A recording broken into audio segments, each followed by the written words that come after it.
Okay, now look at this case. In this question, a digital wireless transmission system uses BPSK modulation scheme to satisfy the instantaneous BR requirement of 10 to the power of minus 3. The received SNR should be at least 7 dB. An L branch instead of M branch, he has used as L branch selection combiner is implemented at the receiver to combat the fading effect. Okay, the channel introduces IID relay fading with the average receive SNR of 15 dB. So try to understand this question. This is not difficult to answer. Now it is not difficult because the same kind of equation I had written earlier in the class, so that it would not look so difficult.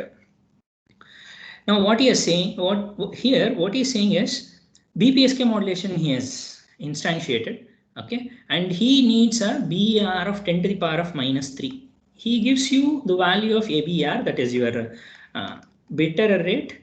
Now he is talking about this BER requirement of 10 to the power of minus 3 and minimum 7 dB.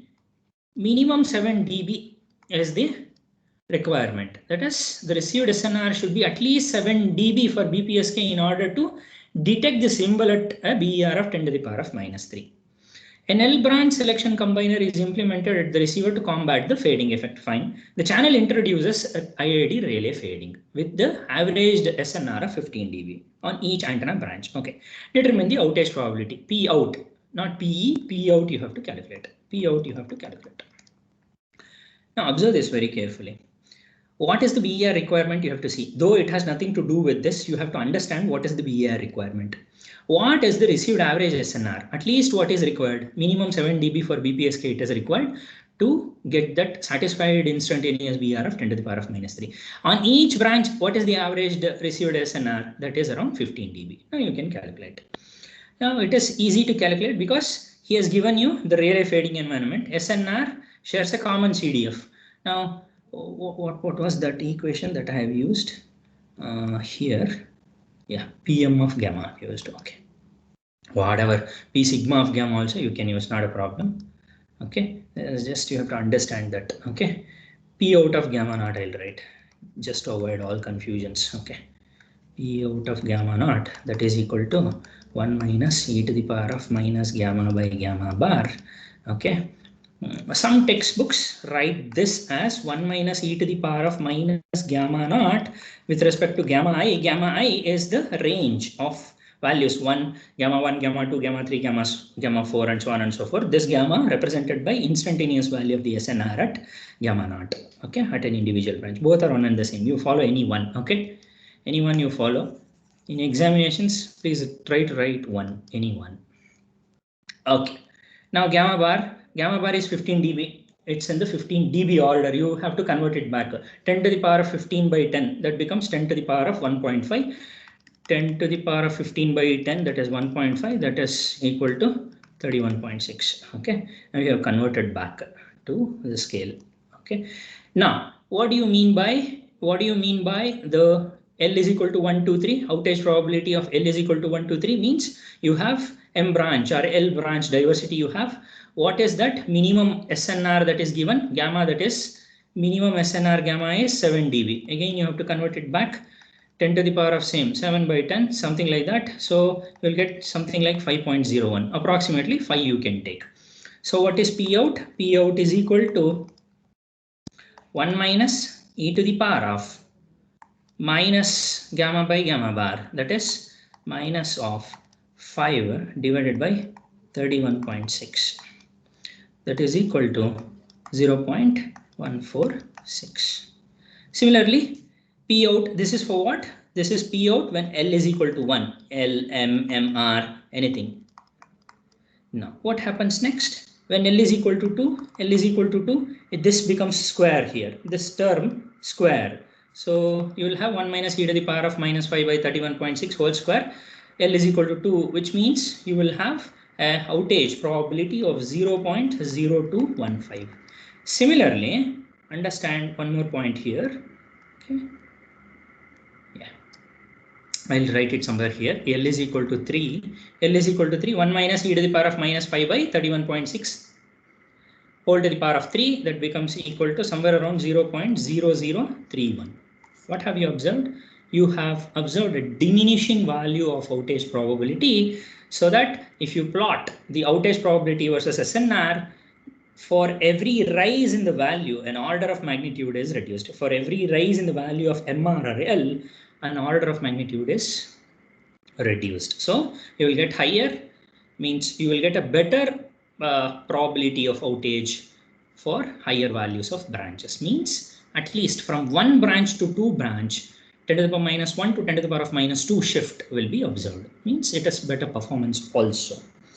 So what does it mean? It means there are two things to understand here. It means one thing is probability of outage that is fairly acceptable if you increase the number of branches.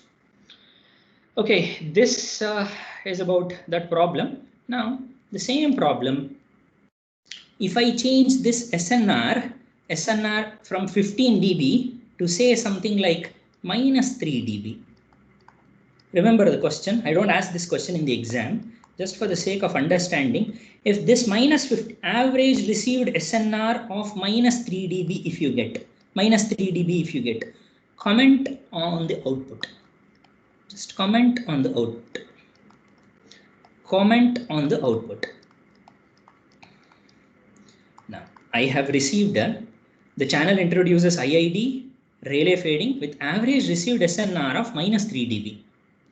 Understand this question, instead of 15 dB, I have given it as minus 3 dB. Comment on the output. I don't want you to calculate anything, just comment on the output. Just that is first for your understanding. Just try to understand that. This I have taken it from Andrea Goldsmith directly, just to show you that how exactly the probability of error for your or your relay fading channel for your selection combining can be derived. Most of the textbooks will give you this direct derivation. It's not difficult to solve, but you need to have a fair idea. Wherever I go, I'll teach this, because this is what makes you comfortable over some numerical methods. Though you have studied some numerical methods, this is very important. Okay, let me start deriving all these things so that you will get a probability of error idea. What is probability of error? What is probability of outage? Now, probability of outage we know. Now we have to understand what is probability of error for a given value of for a given branch. Okay, first whatever you do, you have to start with PDF. Now go back to selection combining. Okay, you have understood, I believe, this. So PDF you need to analyze. PDF is what? PDF of a relay fading channel, that is PDF is, yeah, the second equation, m by gamma bar into 1 minus e to the power of a, equation A. That you need to understand, then we can derive this. I'll try to insert one more page here and I'll try to derive. Okay, PDF, we'll start with the PDF. Okay, what is that PDF? P gamma of gamma, I'll write it as P gamma of gamma, that is equal to m by gamma bar into 1 minus e to the power of minus gamma by gamma bar into whole to the power of m minus 1 into e to the power of minus gamma by gamma bar. We'll consider this as 1. Okay, closed form solutions for different modulation under IID relay fading channel on each branch for this selection combining with relay PDF can be obtained by your probability of error. PB bar is also written, PE is also written. Whatever, PE bar, PE estimate, all are one and the same. So which book you're following, that depends on how you understand that. So with relay PDF is what? 0 to infinity, 1 by 2 e to the power of minus gamma into P gamma of gamma d gamma. Now what is this? This is my PDF. PDF is what? This is my PDF for a relay fading channel. This is the probability of error for DPSK. QPSK also you can derive over selection combining. Okay, I'll call this as, let's say equation 2. Okay, Now what you have to do? This you have to substitute. This you have to substitute. P gamma of gamma, D gamma. With respect to that, you have to integrate. That's all. Very simple. Very simple. Probability of error. I'll write it as PB bar. PB bar is equal to substitute 1 into. Okay. Now 0 to infinity. It's a simple integration. You have to go on integrating. You just try with me. Just try 1 by 2 into e to the power of minus gamma into m by gamma bar into 1 minus e to the power of minus gamma by gamma bar into whole to the power of m minus 1 into e to the power of minus gamma by gamma bar into d gamma. Now I have to just bring in the notion here. I have to separate something out, and I have to take this into consideration of binomial distribution. As I told you in the last class, everything into the power of m minus 1 and e to the power of minus lambda by lambda, something like that. E to the power of minus lambda by gamma bar, whatever. Here. Now, what is the final expression that I am looking at? The final expression I am looking at in terms of summation. In terms of summation here, equation 7.11, whatever it is there, no? It is in terms of m is equal to 0 to m minus 1 minus 1 to the power of m. That's how I want. So we need a binomial distribution. Numerical methods, that's all. Very simple. Now, PB bar is equal to, I will write m I'll take out, 2 I'll take out, gamma bar I'll take out, m by 2, yeah. Am I right? Yeah, 2 gamma bar into 0 to infinity e to the power of minus gamma by gamma bar into 1 minus e to the power of minus gamma by gamma bar whole to the power of m minus 1 into d gamma. Arranging, that's all. Very simple. Now use binomial distribution. Now what is binomial distribution? A plus b whole to the power of m is equal to summation m or k, whatever k equal to 0 to m. Now m choose k into a to the power of m minus k into b to the power of k. Okay. Now after writing that, oh god, I'll go here and I'll insert. Yeah.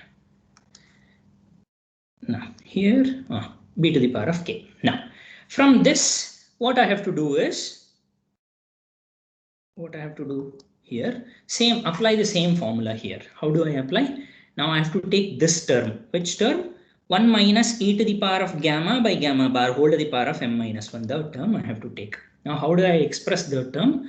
1 minus e to the power of minus gamma by gamma bar whole to the power of m minus 1 can be written in terms of binomial distribution as k is equal to 0 to m minus 1, and I'll write, instead of m choose k, I have limits from m minus 1 choose k into a to the power of k, b to the power of k. So that is a to the power of m minus k, b to the power of k. So a is 1 to the power of m minus 1 minus k into minus e to the power of minus e to the power, correct, no?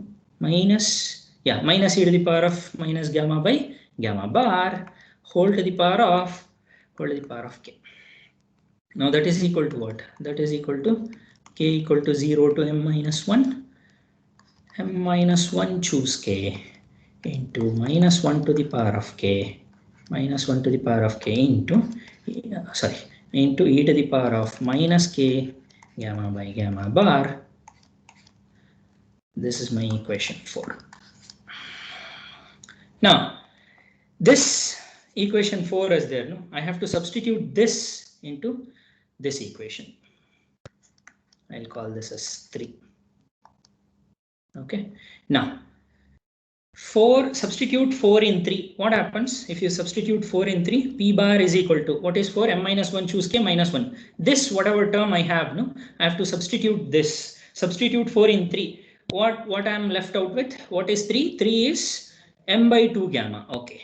I'll write it as m by 2 gamma bar into 0 to infinity e to the power of minus of gamma plus gamma bar divided by, sorry, this is gamma, this is not gamma bar, this is gamma by gamma bar into summation k is equal to 0 to m minus 1, m minus 1 choose k, m minus 1 choose k into minus 1 to the power of k into e to the power of minus k gamma by gamma bar into d gamma. Correct? I will call this as equation 5.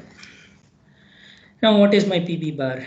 PB bar is equal to m by 2 gamma bar, m by 2 gamma bar summation k is equal to 0 to m minus 1, m minus 1 choose k into minus 1 to the power of k, integrate whatever is there as an exponential term.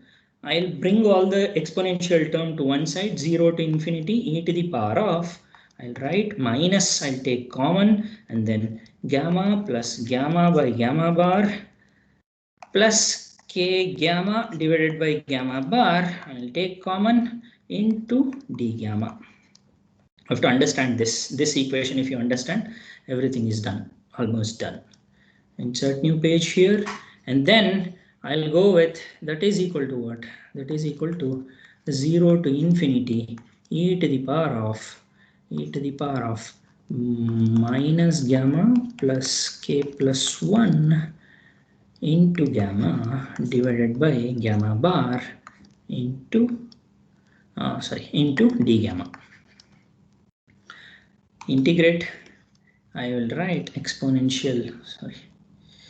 I will write this as exponential of minus gamma bar plus k plus 1 into gamma divided by gamma bar divided by that x term, e to the power of minus x or e to the power of x, the whole term in the denominator, gamma bar plus k plus 1 divided by gamma bar. Between the limits,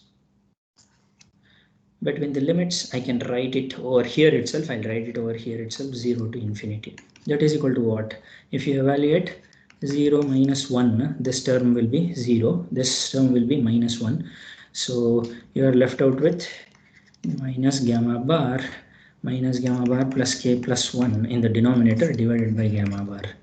So that is equal to gamma bar divided by gamma plus k plus 1. So PB bar is equal to what? PB bar is equal to, what did I write? Yeah, m by 2 gamma bar summation. Okay, m by 2 gamma bar into summation k equal to 0 to m minus 1, m minus 1 choose k into minus 1 to the power of k into gamma bar divided by gamma bar plus k plus 1. This gamma bar gets cancelled. Okay, this gets cancelled. Now you are left out with what is the probability of error. The probability of error is nothing but what are you left out with? Probability of error, PB bar is equal to, you are left out with m by 2 summation k is equal to 0 to m minus 1 minus 1 to the power of k into m minus 1 choose k divided by gamma bar plus k plus 1. Same equation. Here he has used m is equal to 0 to m minus 1. I have chosen it as k equal to 0 to m minus 1. Same. You can derive any number of equations in the same way. But the thing is, 2 steps you have to understand how to integrate properly, and what is this PDF you have to understand. If it is Rayleigh, this is how it looks like. If it becomes Rician and Nakagami M variants, then this term whatever you have, no, here, the second term whatever you have, the denominator term will get varied by an amount of gamma bar plus k plus 1 whole to the power of m in Nakagami variant. Rician is very difficult. So Rician needs a little bit of moment generating functions and characteristic functions. Now straight away you cannot derive it like here. Okay, that is not required for us. Okay, this is how for Rayleigh or BPSK you can derive. Okay, similarly you can try for BPSK, QPSK, any number of modulation, QAM and all. Don't go for 8PSK and QAM because that is little hard. Okay, you can substitute and get the values from this upper bound. Means DPSK with whatever probability of symbol error, okay, or bit error. Okay, it depends on what kind of environment you are using. The same thing can be obtained. Okay, is it clear? Is we understood? If you have any clarifications, just go through it once. You will understand completely. And then this is about probability of error for DPSK over Rayleigh fading channel after combining with selection combining. And then there is one thing to address here. One thing I have to address, because in the last class I had missed it out because of lack of time or something like that. So in threshold combining, what happens, or in selection switch and stay combining, that is also called threshold combining.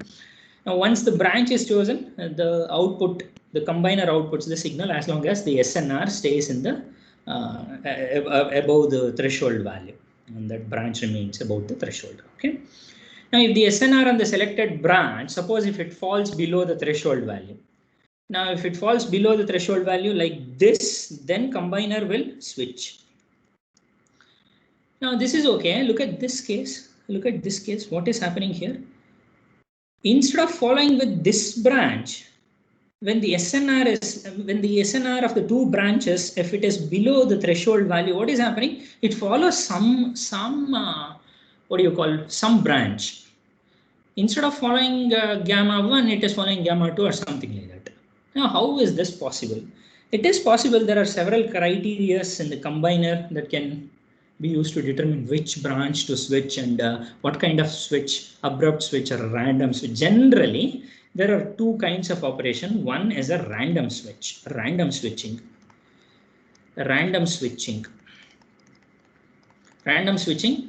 when the gamma threshold value or SNR, if it is less than the threshold value, now it has to randomly switch. It will not look at the gamma threshold value, because it is not so easy to combine at this end, because you are not going to understand the noise content here below the threshold value. So abruptly it will start to switch. That is in case of SSC. Abruptly it's random switching will happen sometimes. Sometimes you will get a better better signal to noise ratio even if it is below the threshold. Sometimes you may not get it.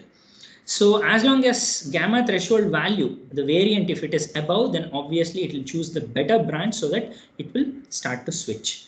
There is another case study that has been done on this switch and stay combining, or this threshold combining. This is also called as threshold combining. Okay.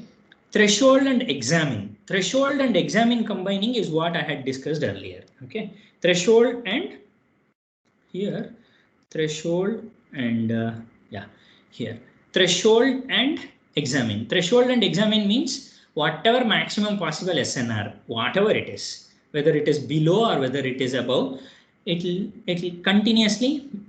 make sure that the maximum possible SNR will be examined and the switching has been done. Sometimes what happens in that case is switching may be very high.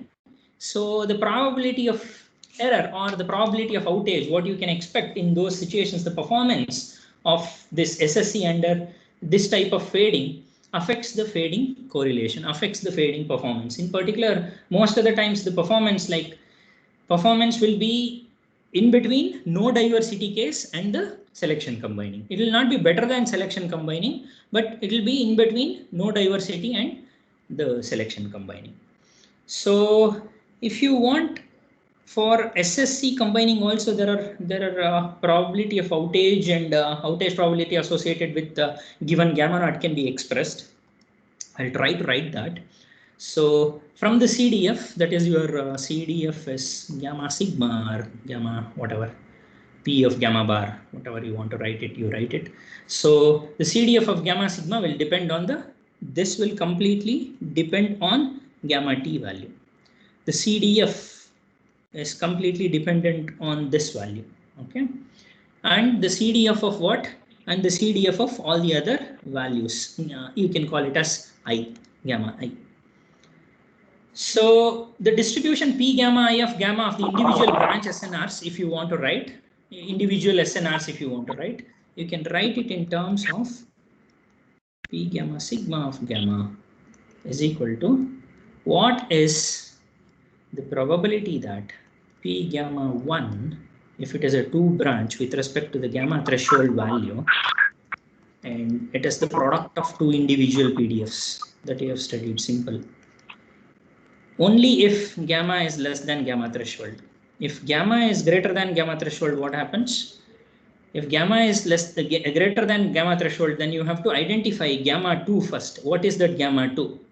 It is lies in between the gamma threshold value, probability of occurrence of gamma threshold value, this gamma 2 less than equal to gamma, this has to be less than equal to gamma in plus P gamma 1 of gamma into P gamma 2 of gamma for gamma greater than gamma threshold. So how to identify this? In order to identify this, you need to understand what is the kind of fading environment that you are in and how to calculate that. So similarly, this is the total SNR. So on each branch, suppose if you want to write it in terms of each branch, you have to remember this because this is little hard to derive like the previous one. It's not so easy to derive. This equation you have to remember, P gamma of sigma of gamma is equal to, this you have to remember. I don't have any other means to convince you here. This is the exponential distribution gamma threshold by gamma naught based on the PDF that you have understood already. E to the power of minus gamma by gamma bar plus e to the power of the total value of gamma bar plus the individual value of gamma in divided by gamma bar when gamma less than gamma threshold. And when once you have, there is a switching constraint, you will have different types of switching. That is 2 different kinds of SNRs will be there from one branch to the second branch. That's why this 2 term will come into picture. 2 e to the power of minus gamma by gamma bar plus e to the power of minus gamma t plus gamma divided by gamma bar for gamma greater than or equal to gamma t. We can derive this also by using the CDF, by using what is the fading coefficient. How have you arrived at this? We can even derive that, but the thing is, it's a complex procedure. You need to have some Jensen inequalities and you need to understand some of the fundamental concepts on distribution. So I will not get into those details. So 2 things you have to remember: P of sigma, anything? Yeah, P of sigma of gamma, P of sigma gamma is equal to, when gamma is less than the threshold, what is the conditional CDF? That is 1 minus e to the power of minus gamma t by gamma bar minus e to the power of gamma by gamma bar. So similarly, if you want the outage probability as given in the textbook,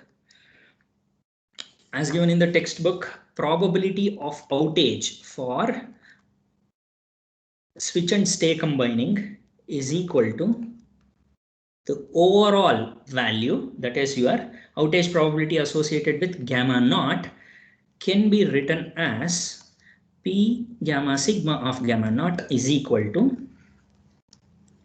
1 minus e to the power of gamma threshold divided by gamma bar minus e to the power of individual gamma naught minus e to the power of minus gamma naught by gamma bar plus e to the power of minus of gamma t plus gamma naught divided by gamma bar for all the values of gamma naught less than, not equal to, that is only less than, this is only less than the threshold value. What it inherently means is the performance of SSC under these types of condition. Suppose if the received value is, let's say 3 dB, it is less than the threshold. Let's say the threshold value is being given as 10 dB. Minimum probability of error, let's say it is fixed to 10 to the power of minus 4. And the minimum requirement at the receiver would be say something like 10 dB and your value of gamma t. The threshold gamma t value is, let's say 5 dB, 6 dB, 8 dB, something like that. Now the branch SNR is less than, the branch SNR value is greater than the individual value of this gamma bar. Hence, you have to use this equation. What is this? 1 minus e to the power of gamma t by gamma bar. Gamma t is the threshold, gamma bar is the total SNR. Here also, gamma naught is the individual SNR of the pertaining to the single branch divided by the whole value of gamma bar plus the total value of gamma t plus gamma naught divided by its averaging out. Similarly, if you switch it over to your gamma naught greater than or equal to gamma t, then what happens? 1 minus 2 times e to the power of minus gamma naught by gamma bar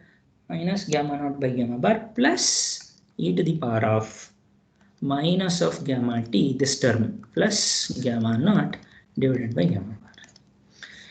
If you want a physical insight into this, I need to explain some fundamental concepts on linear algebra, and then you will understand all these things. So to solve problems, you require this. You remember this. You don't want to get into a lot of equations which involves this exponential distributions and how exactly this threshold will vary and all. So that is a little complicated. So you don't want to get into all those things. Just remember this equation to solve the problem. Is it clear? So this is what gamma and gamma t values which are written for threshold. I think the same has been reproduced in many textbooks, okay, even in Molish as well as in Andrea Goldsmith and so many textbooks. So that doesn't make any sense as and when you solve some problems. First, we will try to understand these two equations with the help of a physical insight, one physical insight or one physical problem, any one problem. Okay. First, find the outage probability. Find the outage probability. Find the outage probability of a BPSK system.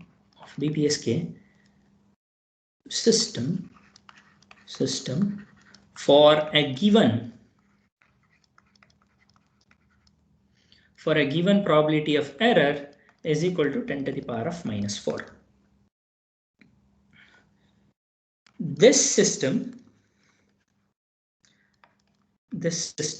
uses two branch SSC, switch and stay combining diversity, SSC diversity.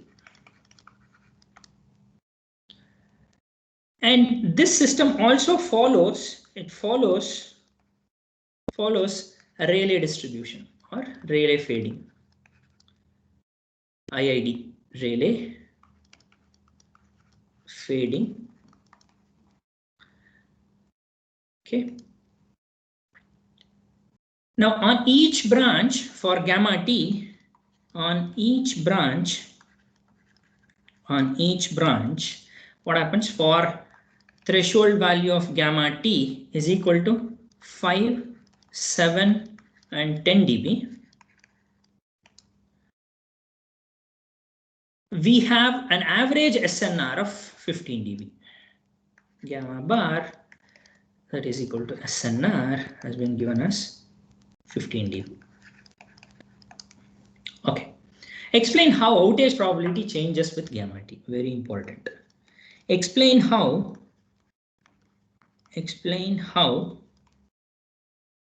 outage probability changes. Outage probability changes with respect to gamma t, the threshold. Received SNR should be at least 7 dB in order to obtain the probability of error of 10 to the power of minus 4. Okay. Now I'll write it as received SNR. Received SNR should be at least approximately 7 dB in order to maintain that probability of error at 10 to the power of minus 4. That is a little difficult. Compare the outage probability with selection combining and no diversity. Very important. Compare the outage probability, compare the outage probability with selection combining and no diversity scheme. No diversity scheme. Now read the question very properly. Now what he has given, find the outage probability of a BPSK system for a given PE of 10 to the power of minus. Probability of error. Probability of error. Now he has not asked you to calculate the probability of error. He has given the probability of error with respect to SNR. He is asking you to calculate the probability of outage. Just remember this. Now, in order to achieve this 10 to the power of minus 4, you need at least 7 dB. 7 dB of average SNR. Received SNR should be at least 7 dB in order to maintain the probability of error of 10 to the power of minus 4. Have you understood this fact? If you have understood, the problem is solved already.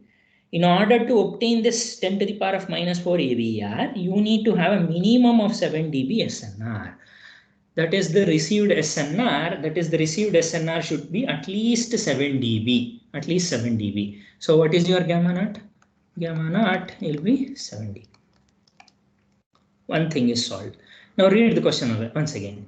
Now for a 2-branch SSE diversity scheme follows IID Rayleigh random fading, IID Rayleigh fading on each branch with threshold gamma as 5, 7, 10. First we will calculate gamma T is equal to 5.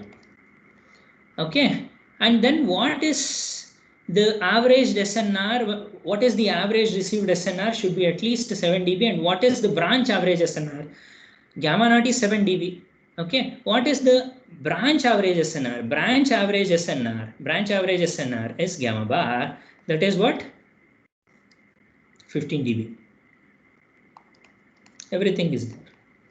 You convert it into a form. Now everything is in dB. Now you want in normal scale, normal value you want. Gamma by gamma bar or gamma naught by gamma bar you want. So you just convert it into 10 to the power of something by something, or 10 to the power of gamma naught by 10. 10 to the power of gamma bar by 10. You will get a value. So you substitute, you will get. Now read the question once again. Read the question once again. Now he has asked you to find out the outage probability after giving the probability of error. In order to obtain this probability of error 10 to the power of minus 4, you need a minimum value of SNR, that is 7 dB. What is gamma naught? Now, the gamma naught is 7 dB. What is gamma T? Gamma T is 5 dB. Gamma naught is 7 dB. Go back to the previous slide. What is that? Gamma naught less than gamma T. What is gamma naught? Gamma naught is 7. Gamma T is 5 dB. And what are you going to use? Gamma naught greater than gamma T. Which equation you are going to use? When gamma naught is greater than equal to gamma T, 1 minus 2e to the power of minus gamma by gamma bar, gamma naught by gamma bar, plus e to the power of minus gamma T plus gamma naught divided by gamma bar you will use. And gamma naught greater than gamma T. Suppose for 7 it is equivalent, greater than or equal to, you can use the same for 10 you have to use this equation for gamma naught less than gamma T. Are you all with me? I know it's little bit of mathematics involved in it, but it's not so difficult to understand the question. That's how I feel. Okay. Now, one thing I'll show you, the rest you can follow. I think rest you can do it on your own. Okay, first thing, so P out for first is what? 5. Gamma T is equal to 5. So P out is equal to what? P out is equal to 1 minus 2e to the power of minus gamma by gamma bar plus e to the power of minus gamma T plus gamma naught divided by gamma bar. You substitute, that is equal to 1 minus 2 into e to the power of minus 10 to the power of what you have 7 by 10, that is 0.7 divided by 10 to the power of 15 by 10, that is 1.5.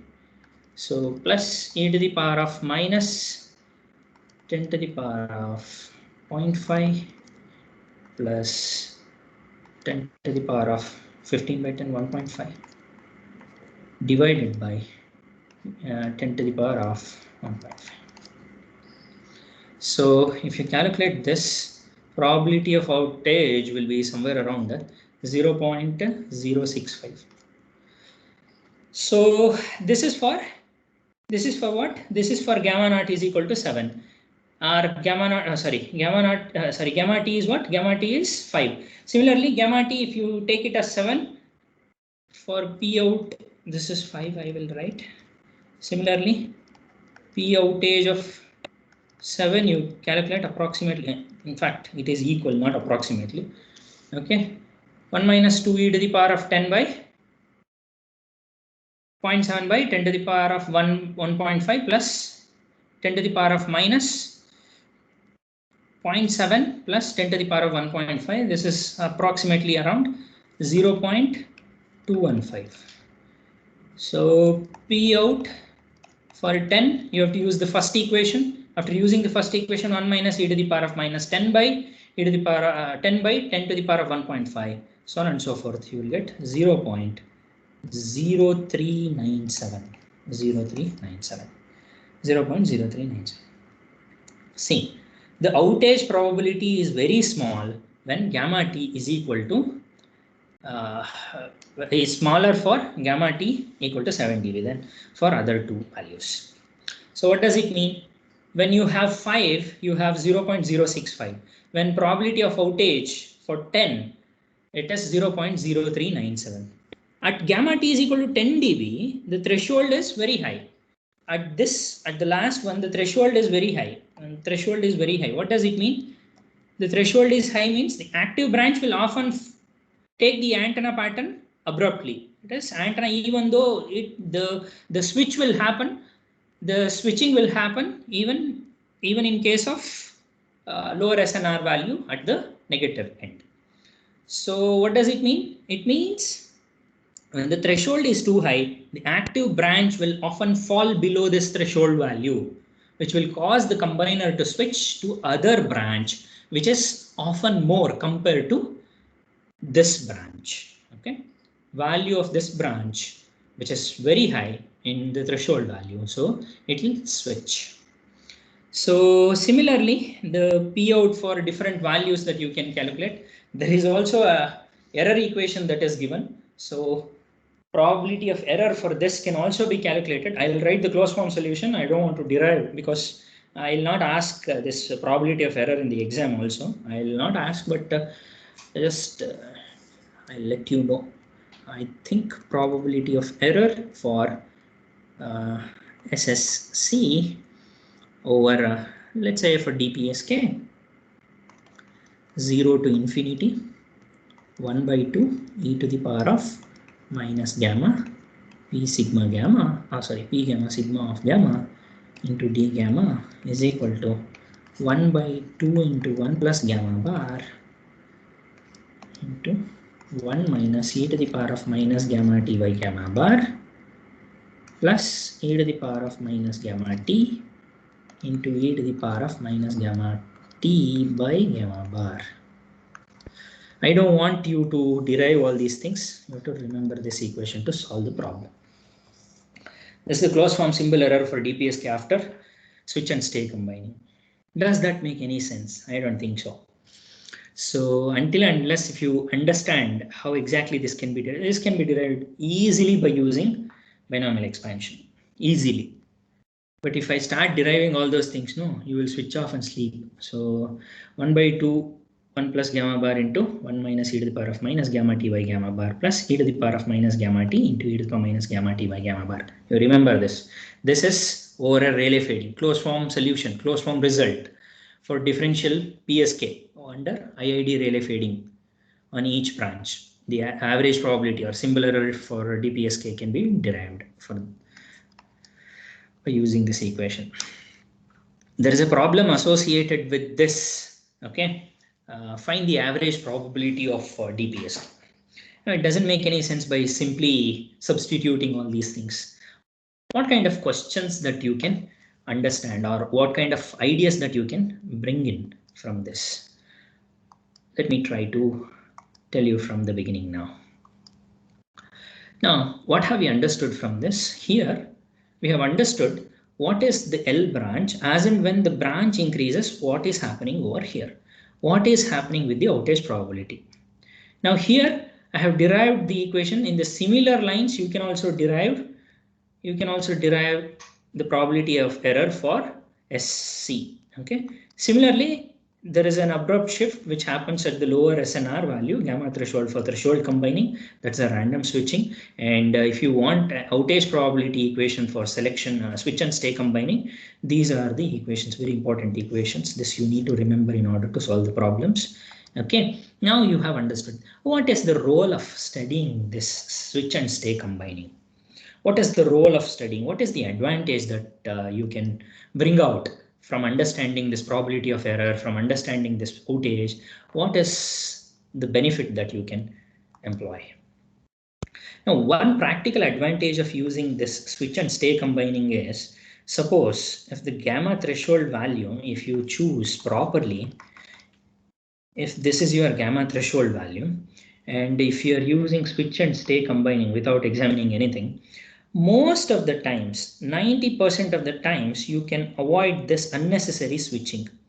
Unnecessary switching can be avoided. Unnecessary switching. That is not possible with selection combining. That is not possible with selection combining.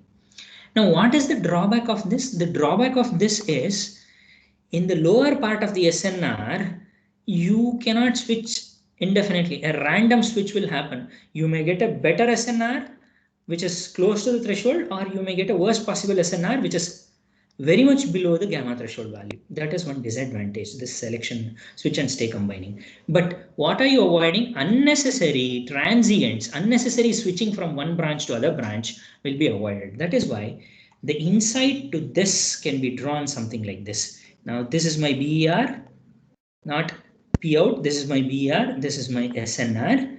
With respect to this, if you draw something like the probability of error, now let's consider this as no diversity. And let's consider this for a diversity. The dotted line is for diversity, the complete diversity. Let's say diversity of order 3 or 4 or something like that, or 2 even for that matter. The output of the switch and stay combining will be somewhere here. This improvement is because of selection combining or switch and stay combining, and this performance deterioration compared to this selection combining or this diversity of selection combining is due to this negative SNR value where it could not switch properly. This is the physical insight that you can draw. Now, what is the advantage of studying this? What is the advantage of studying this? You can remember, not a problem. You can derive, also not a problem. But what is the advantage? This is nothing but your PDF. From the PDF, you take the probability of error 1 by 2 e to the power of minus gamma, P gamma of sigma, gamma D gamma. If you go with binomial distribution, you can derive this. Not a problem. But what is the analysis? Now you can compare the average error probability under SC and with no diversity, and this you can compare it with this one, whatever I have written over here. By using this equation, by just using this equation without understanding anything, without deriving all these things, just by ABER and SNR, by taking the values of threshold, gamma naught, you can predict the value of ABER. You can predict the value of ABER. What does it mean? The average probability of error for a DPSK modulation under at least a 2-branch diversity scheme, which operates on SSC with only Rayleigh fading environment on each branch for threshold values. For different threshold values, you can find out what is the performance analysis. Why it is required? It is required because most of the practical systems employ this for non-coherent detection instead of SC. Because it's a random switch and I'm ready to compromise on this performance. Let's say 2 dB worse performance compared to this. It's okay, fine.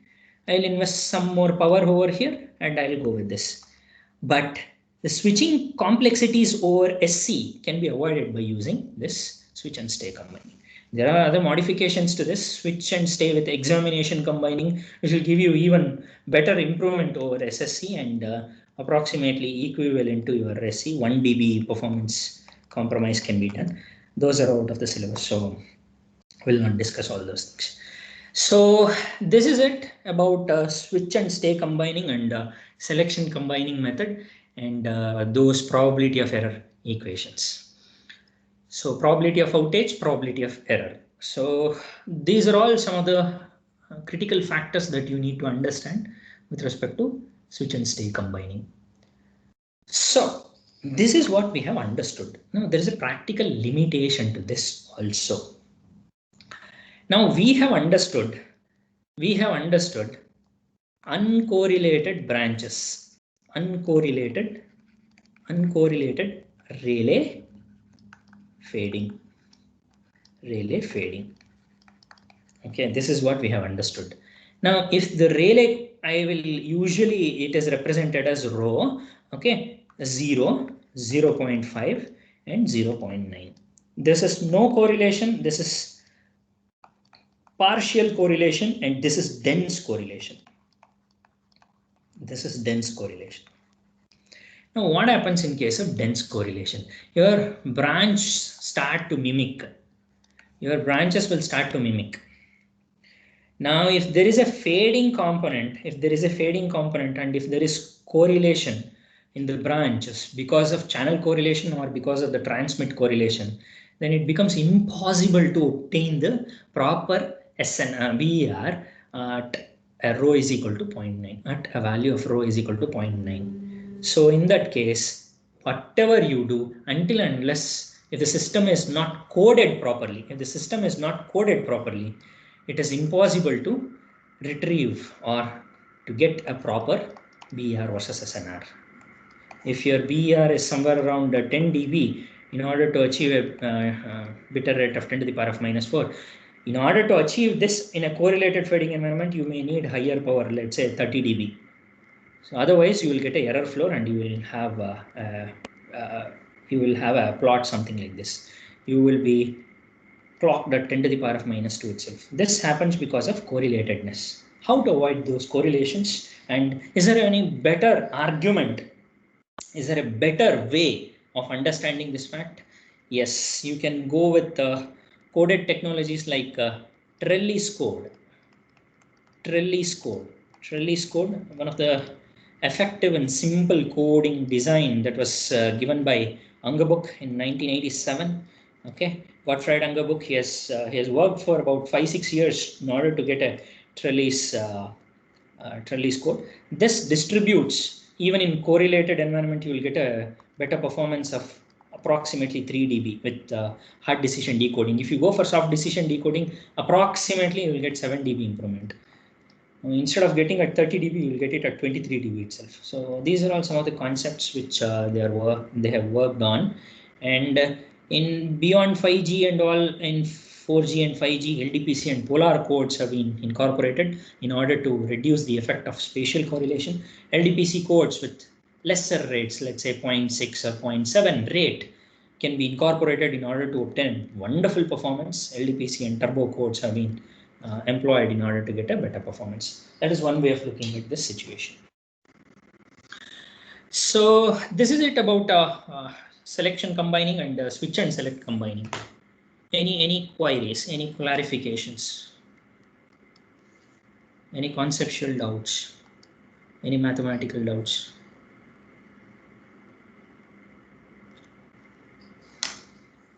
Why error bounds?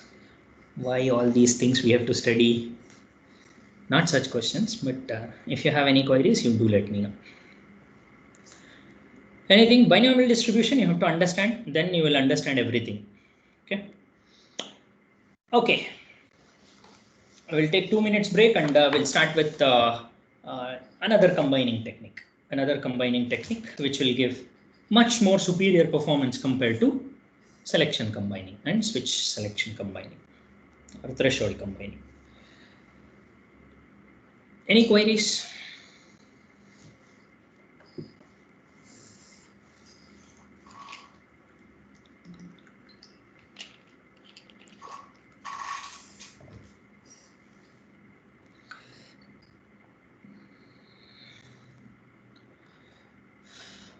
Good.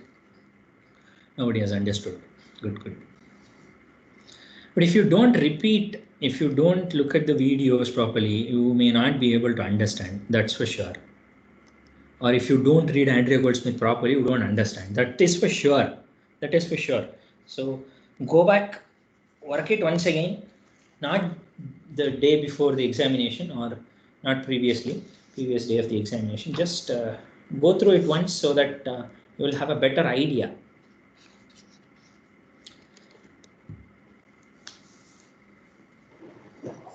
Excuse me, sir. Yes. I don't have a query, but since you mentioned the video, the previous classes recording is no longer available. Why, what happened? That's that it may have been removed. Do you have any idea, sir? May have been removed means? I don't know, sir. That's why I'm asking. Yeah, I saw that video 3 times. Huh? There were 6 views yesterday. Let me check it out. Let me check it out. It will be there in stream. I'll check it out. Okay. It is not visible or it's not available at all? Sir, if you try to access it from Teams, it says that the video may have been removed. Video have been removed, huh? I'll check. I might have done something. Let's check. I saw that video yesterday only. Okay, fine, not a problem. Okay, it will be there in the streams. If it is not there, I'll try to redo that again. Not a problem. I'll save this and 1 second.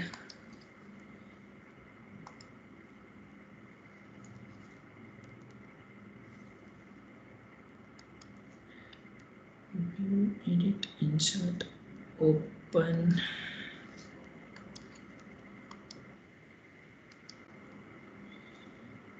Right.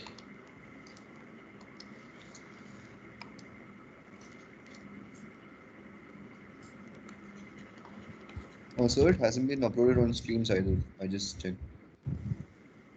It hasn't been uploaded on MS Streams either, on Microsoft Streams. I just checked right now. It has been uploaded?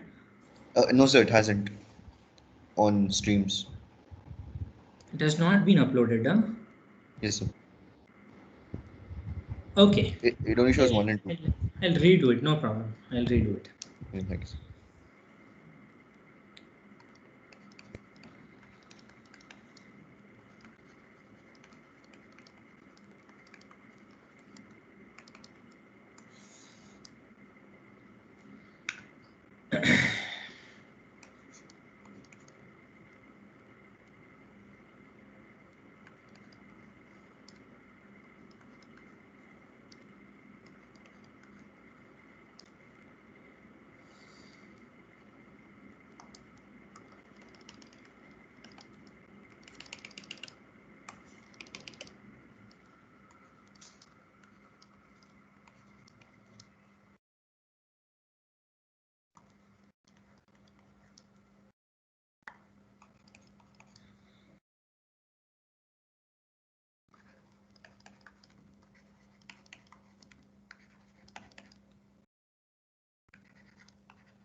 Okay, the next concept of our discussion is on one of the wonderful forms of combining called the maximal ratio combining.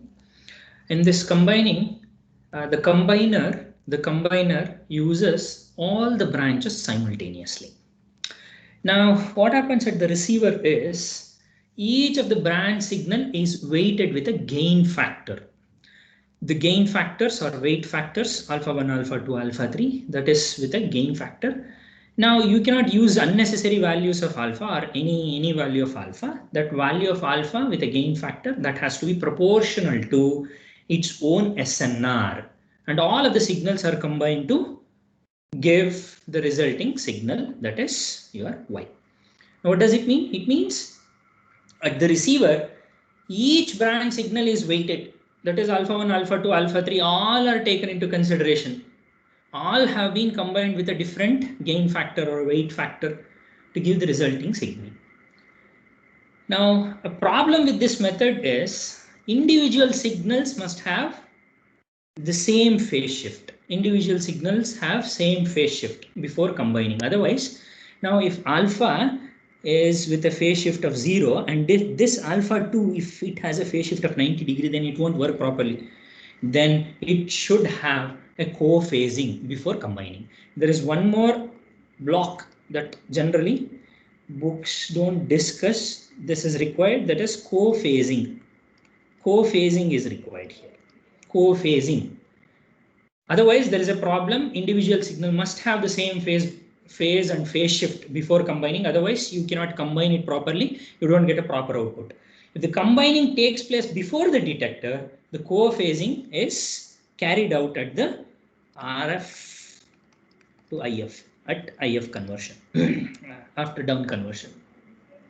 So there are some difficulties with this, but this is one of the beautiful methods wherein you have a structure called symbol S00101110, something like that has to be transmitted over the air. This is my channel. Let's assume this is Rayleigh uncorrelated channel. Rayleigh uncorrelated.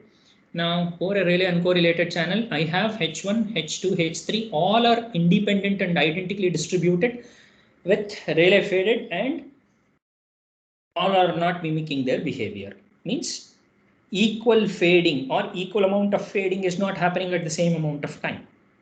I have receiver. I have 3 receivers or MR receivers. This should be MR, isn't it? Okay, fine. Now what is happening at this stage? Now what is happening? Now Y is the received output. Instead of switch over here, instead of switch, I have a combiner. Instead of switch, I have a combiner, and co-phasing is a must. Co-phasing is must means everything has to be converted to the same phase, then only it should give it to the combiner. At the IF stage itself, everything has to be combined, and the co-phasing has to be performed, and then combiner will take the output. Now, what is the advantage of this method? The advantage of this method is pretty simple. Take the SNRs, okay? Take the SNR of all the branches. Let's say it is T. This is your gamma 1, gamma 2, gamma 3. Now, one is something like this, and the other is something like this, and suppose the other is something like this. Now, what could be the output? Output is the combination, added version of all these things. Added version of all these things. It will never go below the threshold value. It will never go beyond some threshold value of your gamma. Even if you set a higher value of threshold, it will be high because everything is getting added up with different fading coefficient. How do you choose these weighting factors? That is the important question. For MRC, assign the weights corresponding to each branch so that overall SNR is maximized. That is the concept. Just understand the concept. For MRC, assign the weights according to each branch so that overall SNR is maximized at the receiver. How do you do that? Mathematically, how do you prove that? So, very simple, but the thing is, Y is what? Y is NT cross 1 matrix. NT cross 1 matrix means Y is what? The received vector. Received vector is what? Summation I is equal to 1 to M, because 1 to MR or M, whatever, MR or M, whatever. Okay. Now, alpha I is I equal to 1, 2, 3 weighted factors with respect to gain into y is equal to hs plus n. Y is equal to hs plus n, you know, hx plus n or hs plus n, because this is the channel matrix, this is the symbol that is radiated, this is the additive white Gaussian noise that is getting added up. Now what has happened here? HIS plus Ni, because number I ranges from 1 to MR, whatever. Now, in case of, if you go back and understand with the selection combiner, what happens? This is I conjugate maximum, that is argmax. In selection combining, in SC, what have we done? Argument maximum of what? You remember anything? Norm of HI square that we had done. Argmax, where I is equal to 1 to MR, isn't it so? Now, this is what we had written for selection combiner. I conjugate is equal to argmax HI square. Maximum of this, maximum of whatever you have written. Now, for MRC, what you have to do is, this is for SC. Let me rub this. Okay. For MRC, what you have to do is, remember this principle, assign the weights. Assign the weights. Assign the weights. Assign the weights corresponding to each branch. Corresponding to each branch. Corresponding to each branch.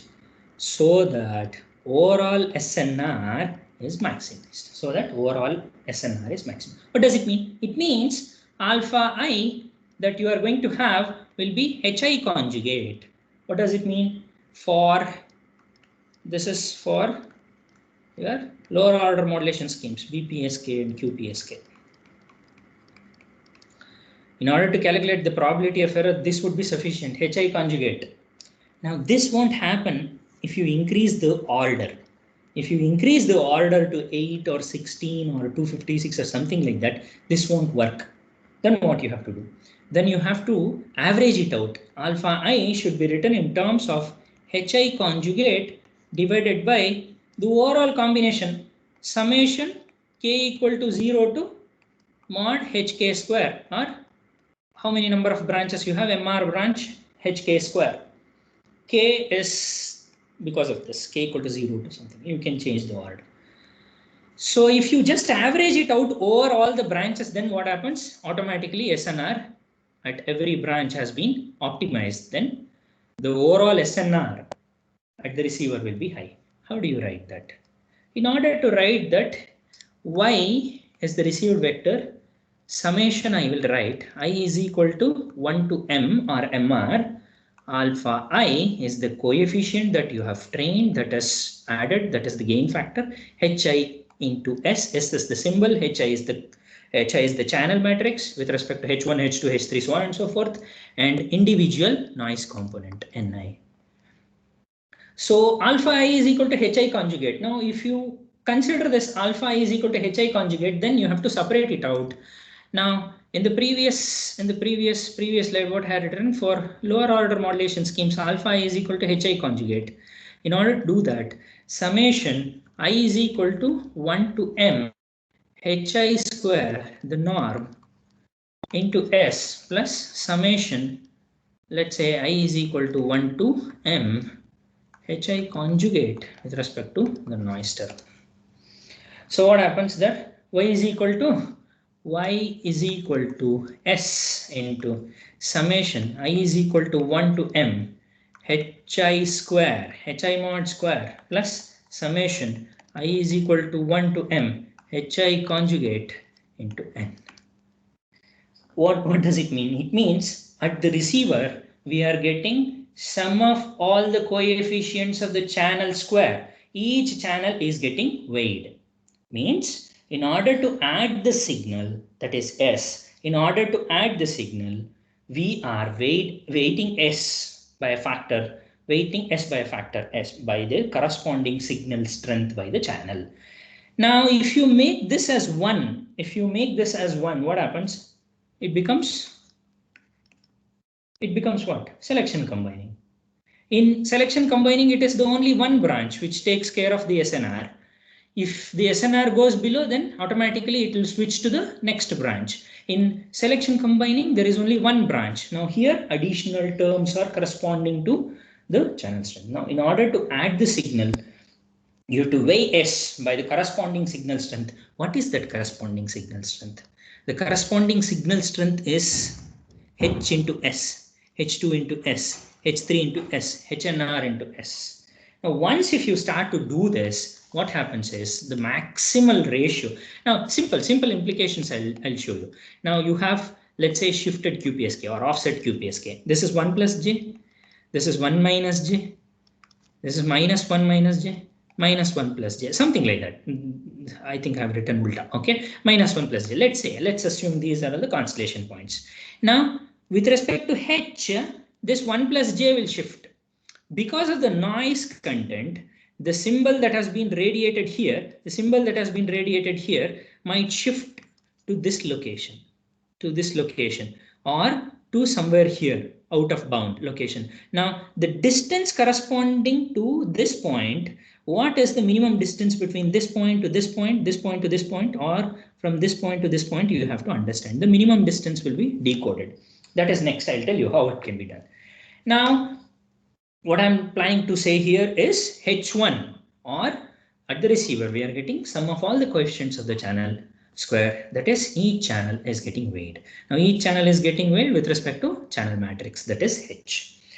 Now, instead of leaving out some of the branches, all the branches, or let's say if one branch is good, we'll take that branch. Instead of doing that, here in MRC, we have to combine all the branches in such a way that we improve the SNR at the combiner output. That is the crux of our work, Now, what does it mean? It means alpha I can be represented as HI conjugate divided by square root of sum of K into HK, mod HK square. What does it mean? What is the physical insight of this? Physical insight of this equation is weight of the branch corresponding to the strength of the signal over all the other branches. I'll tell you once again. Look at this. HI conjugate is the channel matrix that has been used in with respect to alpha I. Alpha I, how do you choose alpha I? Alpha I is equal to HI conjugate divided by square root of summation K HK mod square is weight of the branch corresponding to the strength of the signal over all the other branches. Very simple. HI conjugate is weight of the branch divided by summation of all the branches over all the other branches. Ratio of the individual branch over all the branches. Simple. Individual branch over all the branches. If the branch is good, put higher weights. Are you with me? If the branch is good, put higher weights. How do you choose alpha here?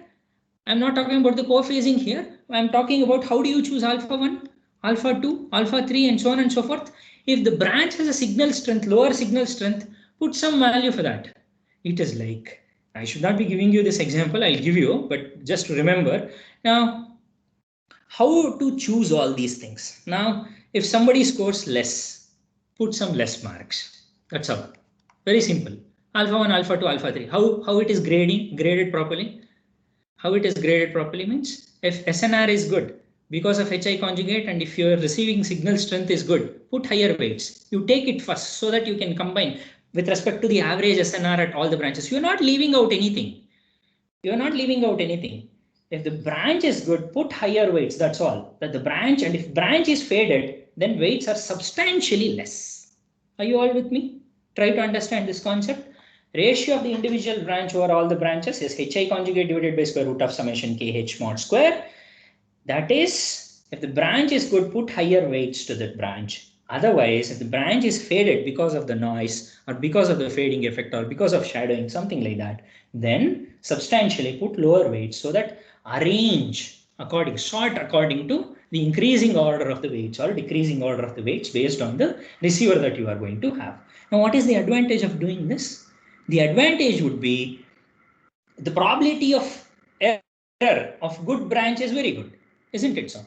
If the SNR is good, obviously you will get a higher probability of error. Even at 10 to the power of -5 you can reach with a lower SNR itself. The probability of error of good branch is very good.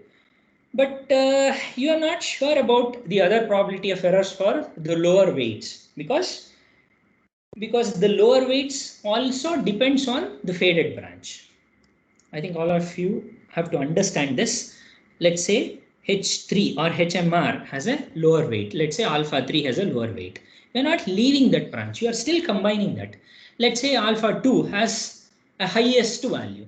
You just take that into consideration and you are not leaving anything. Average it out by everything so that you will get a proper average. So what does it mean? The insight is probability of good branch is good, but we are not leaving out any other branches, but process with lesser weights. Now, what is the fun in doing this?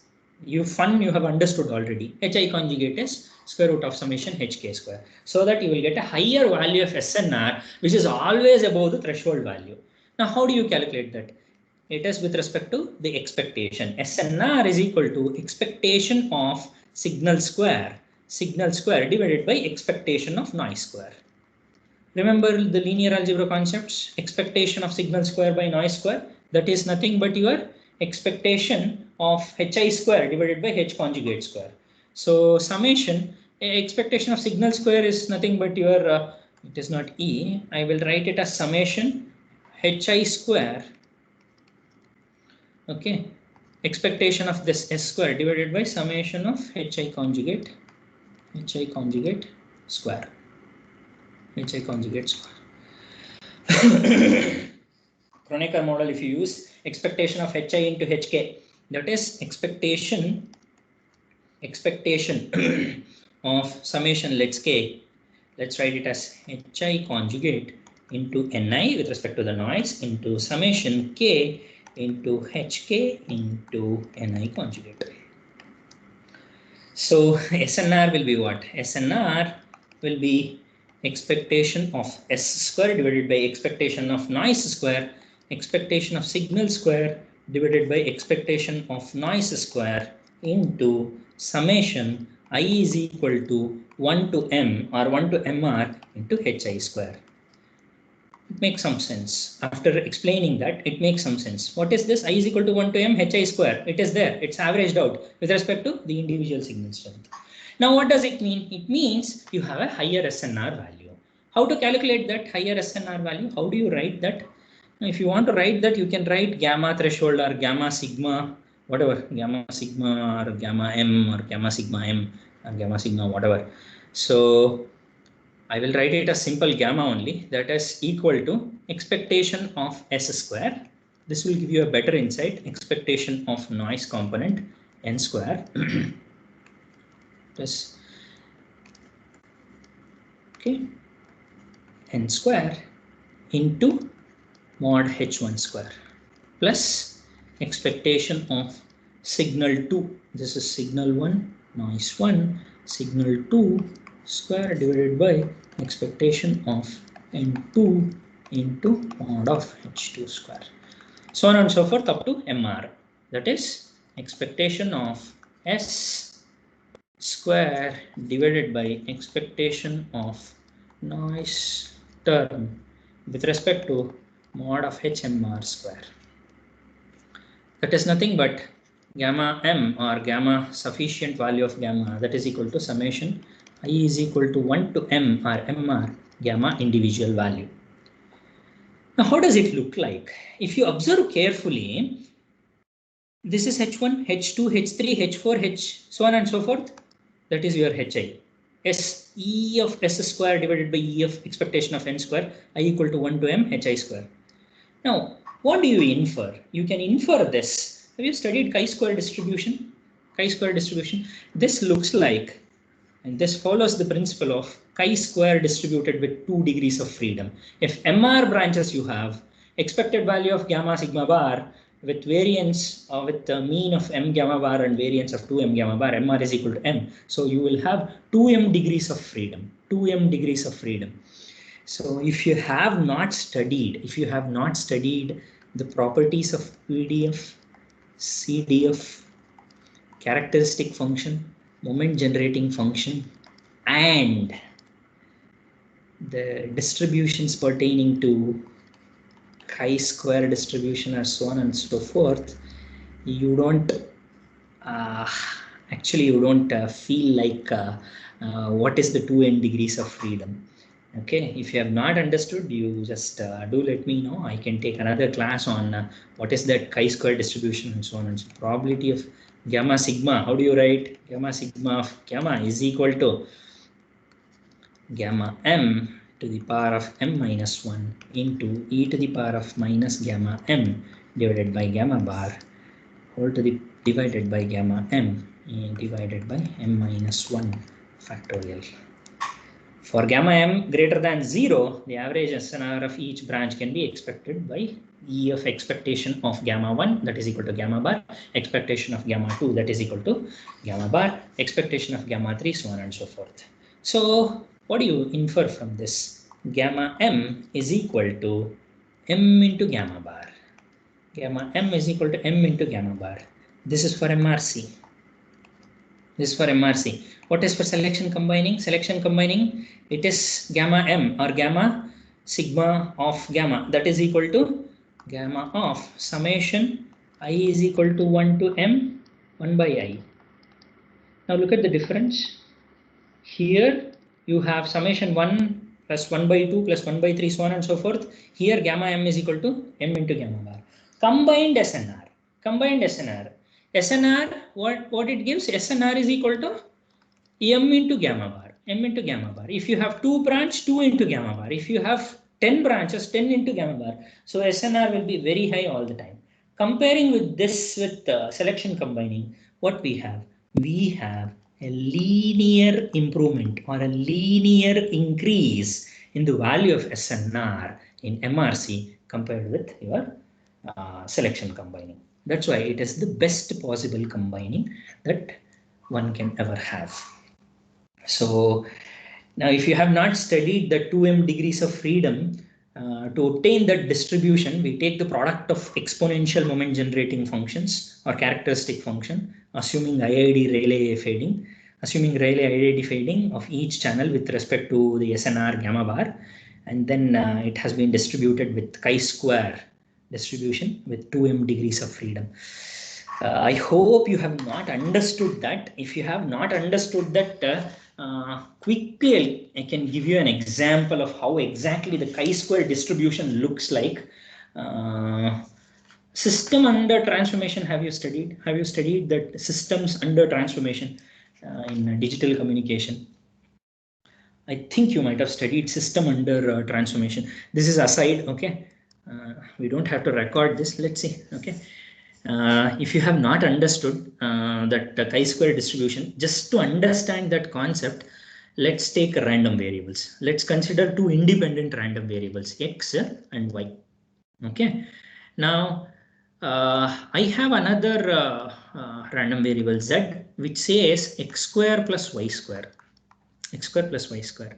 Find the PDF of z which belongs to x, which is of the fashion x square plus y square. How do you do this? Now from the uniform distribution, you have to consider this x is uniform distributed with mean 0 and unit variance. Similarly, y is with the uniform distribution, something like this, and you will follow that Gaussian rule.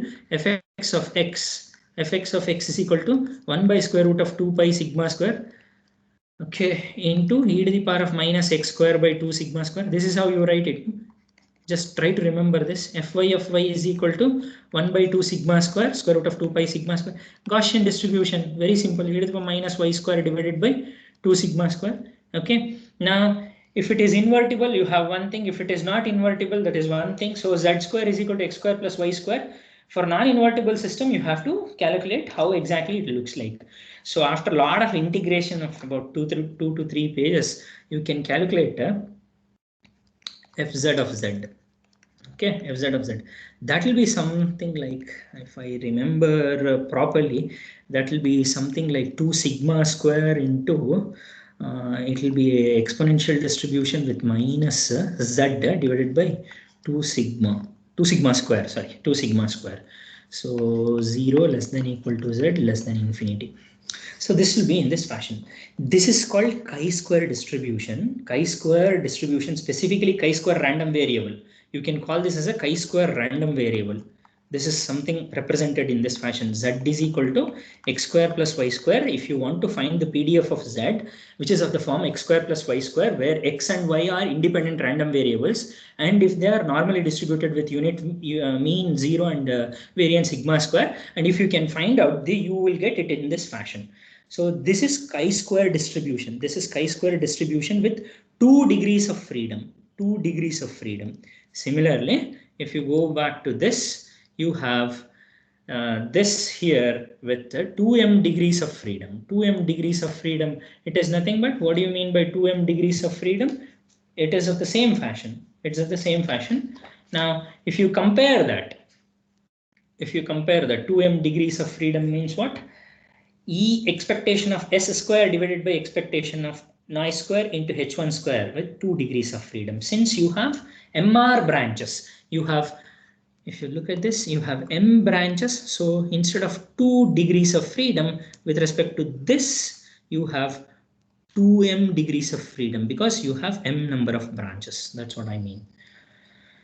Okay, fine. If you have not followed this concept, then you need to look into all these things, basic essential components of wireless and digital communications, then distributions, relay, and AWGN distribution with chi-square distribution, how exactly chi-square comes into picture. Okay, if still after reading that, if you have not followed, just do message me and we can have one more discussion on that. Okay. Now, what have you understood? Gamma M is equal to M into gamma bar, that is MRC. Comparing with selection combining, we have a linear increase in the value of SNR of MRC. What does it mean? It does a lot of good things for us. What good things? Lot of good things means, what are all the lot of good things? The probability of outage with respect to probability of outage in MRC is gamma M to the power of M minus 1 into e to the power of minus gamma M by gamma bar divided by gamma to the power of M divided by M minus 1 factorial. So how does this make some good thing? So this is the variance, whatever we have calculated with the 2m gamma bar is with respect to the moment generating function, the characteristic function. If you want to find out the outage probability for gamma sigma less than gamma naught, then again you have to substitute in between 0 to gamma naught, integrate, you will get one more term, e to the power of minus gamma by gamma naught. Now that is not what I want. What I want is, you have to remember two things. What is the output SNR? What is the output SNR of the combiner? How do you calculate the output SNR of the combiner? After doing combining here, what is the output SNR? How do you combine? That is nothing but the received output 1 by n naught into summation of all these components square divided by average value. So after doing this, how do you calculate the outage probability? Outage probability is nothing but P gamma of sigma into gamma d gamma, that is equal to summation of gamma naught by gamma bar whole to the power of k minus 1 divided by k minus 1 factorial or m minus 1 factorial, whatever it is, into 1 minus e to the power of minus gamma by gamma naught. Now, if you just go with the plot, if you try to understand with respect to the outage probability, with respect to SNR, with, let's say this is P out and SNR. Now with no diversity, it will be somewhere around 40 dB in order to get a outage probability of 10 to the, this is not BR, okay? This is not BR, this is outage probability. To achieve a outage probability of 10 to the power of minus 4, you require 40 dB of SNR. Now, if you, this is M is equal to, let's say 1. Now, just simply if you go with M is equal to 2, you will come at around 18 dB. Look at this, 18 dB to say 40 dB. That is the significance of using this maximal ratio combining. Maximal ratio combine. Now, if it's the same thing, and what is the outage probability of selection combining in Rayleigh fading channel? 10 to the power of minus 4 can be achieved with somewhere at 22 dB. Even better than This is selection combining, this is MRC. Even better than selection combining. Okay, it is even better than selection combining. You forget about selection and switch. Switch combining will require somewhere around 30 dB of SNR, that is SSC. So what have you understood from this? See, the average probability of error, or the probability of outage will be very less, or it is realizable in case of maximal ratio combining compared to selection combining. 3 dB improvement means 50% of power that is reduced. 50% minus 3 dB gain, 50%, half power. So maximal ratio combining will give you a comparatively 50% or 3 dB gain compared to your selection combine, approximately. May not be 3 dB all the time, at least 3 dB. If you want a proper analogy, it is in between 2.3 to 3 dB. It will vary in the range 2.3 dB to 3 dB. So if you go with probability of error, you can calculate the probability of error also similar to the one what we have calculated, similar to the same thing, probability of error. Look at the probability of error here, 30 dB for m is equal to 2 in selection combining. In selection combining, what we are getting is 30 dB. You will be getting somewhere around 24 or 25 dB for 10 to the power of minus 6, 26, let's say. 26, 4 dB improvement you will have for MRC. Then what could be this probability of error equation? Let me not burden you with all those derivations, but what to do, you have to remember this. There is no other alternative. This can be derived in the same fashion what I have shown for selection combining. Same to same. 1 minus of capital gamma divided by 2 into whole to the power of m because of m branch. That is m is equal to 0 to m minus 1, and this is m minus 1 plus m choose m into 1 plus gamma divided by 2 whole to the power of m, where gamma is equal to square root of gamma bar divided by 1 plus gamma bar. Okay. So remember this equation, that would be sufficient. If you try, you will understand better. I don't want you to derive all those things. Okay, you can just read this equation. What does it mean? The average probability of symbol error from P of gamma, the probability of symbol error in AWGN for the signal modulation, and the distribution for BPSK or DPSK. Both it will work for BPSK as well as for DPSK. I think for DPSK is little complicated also. This is for BPSK, I believe.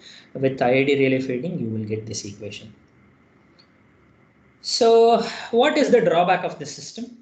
The drawback of this system is this is very hectic. You cannot simply go with this method to calculate everything. You cannot remember all the time. So you cannot go with this is the closed form solution. This is the closed form solution. Is there any upper bound technique which is easy to remember by using some other methods, like upper bounding using union bound or Chernoff bound or Bhattacharya bounds or something like that? Okay, is there any method so that it would be easier to remember and it is not wrong? Suppose if you are getting a value of ABER at approximately at 30 dB for a ABER of 10 to the power of minus 4, approximately 0.8 dB to 1 dB performance deterioration or performance mismatch you will have if you are using bounding techniques. Now, if this order varies from m is equal to 1 to, let's say, m is equal to, let's say, 64 for a massive MIMO, your system will die automatically while calculating the equation. System m is equal to 64, like massive MIMO 64 cross 64. You cannot simply calculate. For that you need to have an upper bound so that it can be easily attributed or easily can be found out. The ABR can be approximated to a proper value. You may have somewhere around 1 dB difference at lower SNRs, and at higher SNRs you will have a proper value of output. I think we can discuss that also, but not today. Not today. Okay. Now, what I want you to understand. We have seen so many things today, but let me recap what are all the things that you have studied. Outage probability that you have understood from the outage probability equation. Do remember that equation, and then you can derive this probability of error by considering that CDF first derivative of the CDF will be PDF. Take that PDF, take it into equation 2 and start integrating. You will get the output for that, and this is the output m by 2. This is what the output for that for selection combiner using DPSK. Now I have told you what are all the different criteria, switch and stay combining. In switch and stay combining, what are all the different criteria that we see, and then in the next thing, the next combining in the selection combining, we had seen the outage probability also. What happens if gamma naught less than gamma t? What happens if gamma naught greater than gamma t? If gamma naught is greater than the threshold value, how the switching takes place? That's why this term 2 comes into picture. Okay, and then we had seen some a simple problem on how to calculate this, and then again we had seen some probability of error for again the same fashion you can continue in order to get that this PDF. Again, integrate that PDF, you will get this equation with respect to binomial distribution. So what is the diversity order and all we have seen in maximal ratio combining. We had seen so many things, that H1, H2, H3, how exactly it will vary and all, and then BPSK, QPSK, and what is this HI, how you maximize over. For this is for higher order modulation schemes, that is m is equal to 8, 16 or 256, something like that, and then combined with the selection scheme, the MRC will give you a linear increase in your threshold value, that is gamma m. Gamma m is equal to m into gamma bar. In case of selection combining, that is I equal to 1 to m 1 by I. So if you have not understood this fact, I think you have to see that chi-square distribution. Once again, what is that chi-square distribution? How 2m degrees of freedom you will get with respect to this 2m degrees of freedom. Okay, and I think this is it for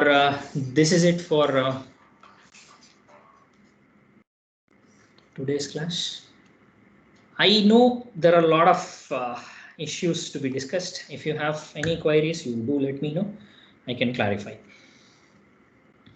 because a lot of mathematics involved in it. So much of mathematics, probably previously in digital communication, you might have not got the opportunity to solve. Once if you try to solve this, you will be good. I think you will be very good with that. It's not so difficult. You have to put some efforts, that's all.